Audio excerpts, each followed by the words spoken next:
देश और दुनिया की तमाम छोटी और बड़ी खबरों के लिए हमारे चैनल को सब्सक्राइब करना न भूलें और बेल का बटन जरूर दबाएं।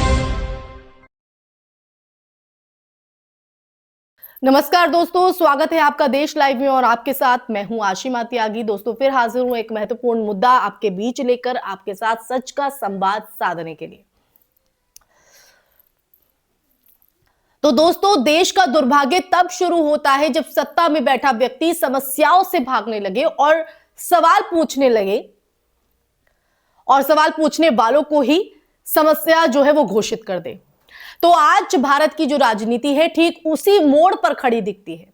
प्रधानमंत्री नरेंद्र मोदी के हालिया भाषणों और तंजों को अगर देखें तो ऐसा लगता है कि मानो सरकार की असफलताओं का जो बोझ है वो जनता पर डाल देना ही नई राजनीतिक रणनीति बन गई है। देश के लोगों के बारे में नेहरू जी और इंदिरा जी की सोच क्या थी, मैं उसके विषय में बताना चाहता हूं। इंदिरा जी एक बार ईरान गए थे और ईरान में वो भाषण दे रही थी और उस भाषण में उन्होंने नेहरू जी के साथ जो बातचीत हुई थी उसका उल्लेख किया। खुद ने कहा है, उन्होंने कहा, और मैं जो इंदिरा जी ने कहा था उसको कोट कर रहा हूं, जब किसी ने मेरे पिताजी से पूछा, यानी नेहरू जी से पूछा कि उनके सामने कितनी समस्याएं हैं, तो उन्होंने उत्तर दिया था 35 करोड़। नेहरू जी ने जवाब दिया था कि उनके सामने कितनी समस्याएं हैं, बोले 35 करोड़। उस समय हमारे देश की जनसंख्या थी 35 करोड़। अब आगे देखिए, 35 करोड़ देशवासी नेहरू जी को समस्या लगते थे। ऐसा कोई मुखिया हो सकता है क्या जी? और इस बात का उदाहरण देते हुए इंदिरा जी ने आगे कहा कि आज देश की जनसंख्या 57 करोड़ है, इसलिए मेरी समस्याओं की संख्या भी उतनी ही बड़ी है। यानी पिताजी को 35 करोड़ समस्या वाले देशवासी लगते थे, अब 57 करोड़ उनको समस्या। कोई ऐसा हो सकता है जो अपने ही देशवासियों को समस्या माने? जो सत्ता कभी सेवा की बात करती थी वो अब व्यंग्य और विभाजन के सहारे चल रही है। तो क्या है आज का मुद्दा और क्यों ये मुद्दा मैं आज के आपके बीच लेकर आई हूं? मैं घटना का बारे में पूरा जिक्र करूं, आपको बताऊं वो पूरा सच, लेकिन उससे पहले आप लोगों से अपील, इंसाफ के आवाज को बुलंद करने के लिए और सच्ची पत्रकारिता के लिए हमारा यानी देश लाइव का सहयोग करें। साथ ही डिस्क्रिप्शन में दिए गए लिंक को ओपन कर ज्वाइन बटन दबाकर आप हमसे यानी देश लाइव से सीधा जुड़ सकते हैं। तो दोस्तों चर्चा को आगे बढ़ाते हैं और सबसे पहले नेहरू इंदिरा गांधी की सोच के बारे में जिक्र करते हैं।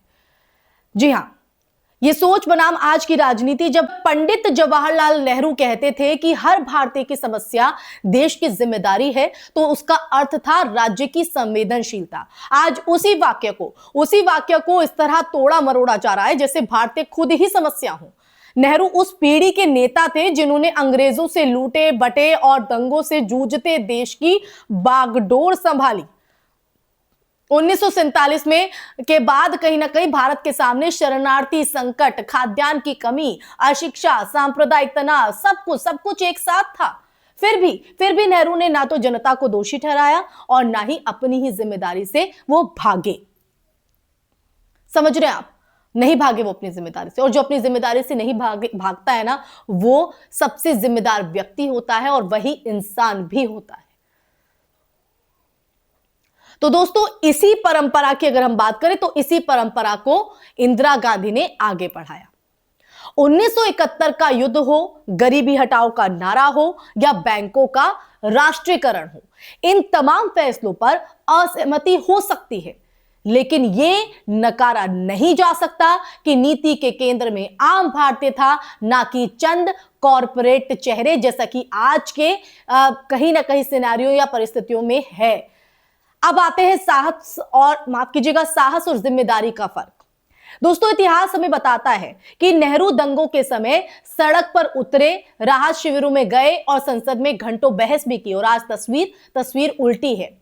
प्रेस कॉन्फ्रेंस से दूरी, असहज सवालों से परहेज और सोशल मीडिया के जरिए संवाद का भ्रम।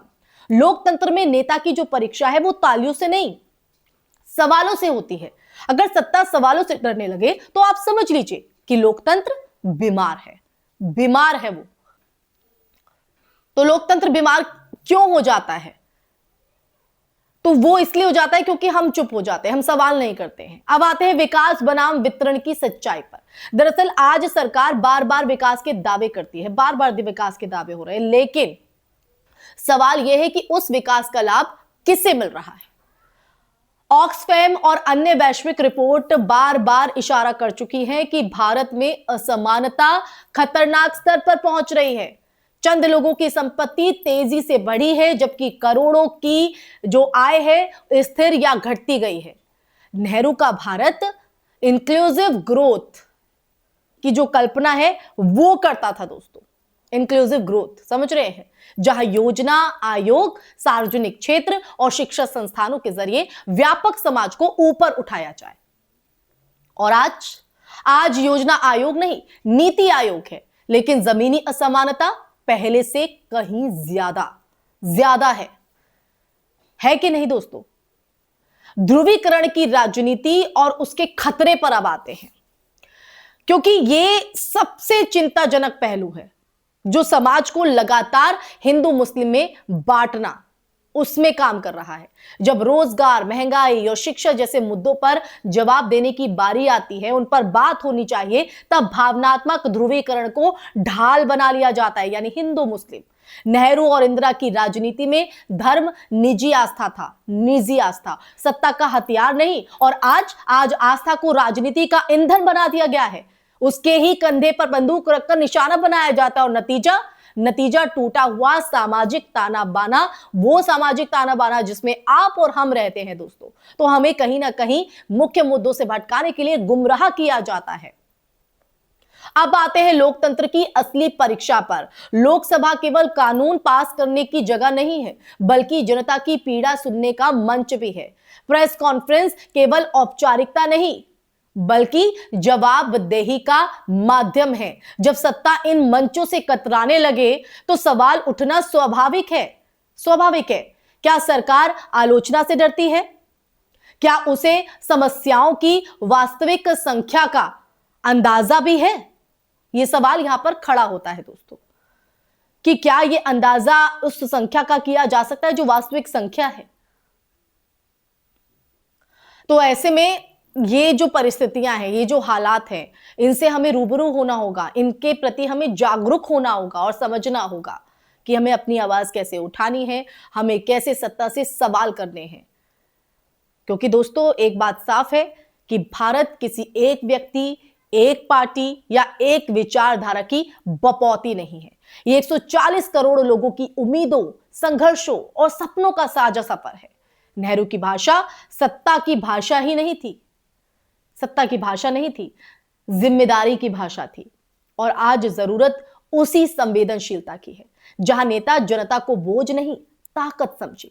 सवाल यह नहीं कि अतीत के नेता बेहतर थे या नहीं, सवाल यह है कि क्या वर्तमान सत्ता जनता की समस्याओं को अपनी समस्या मानने का साहस रखती है।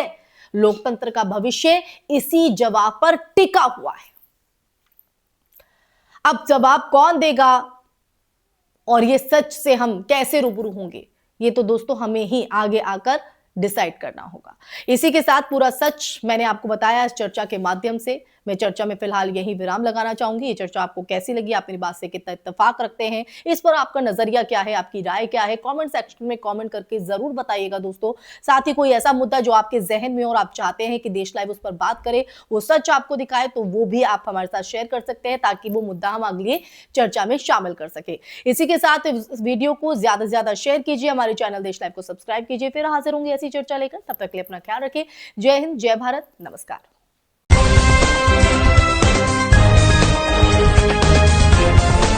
देश और दुनिया की तमाम छोटी और बड़ी खबरों के लिए हमारे चैनल को सब्सक्राइब करना न भूलें और बेल का बटन जरूर दबाएं।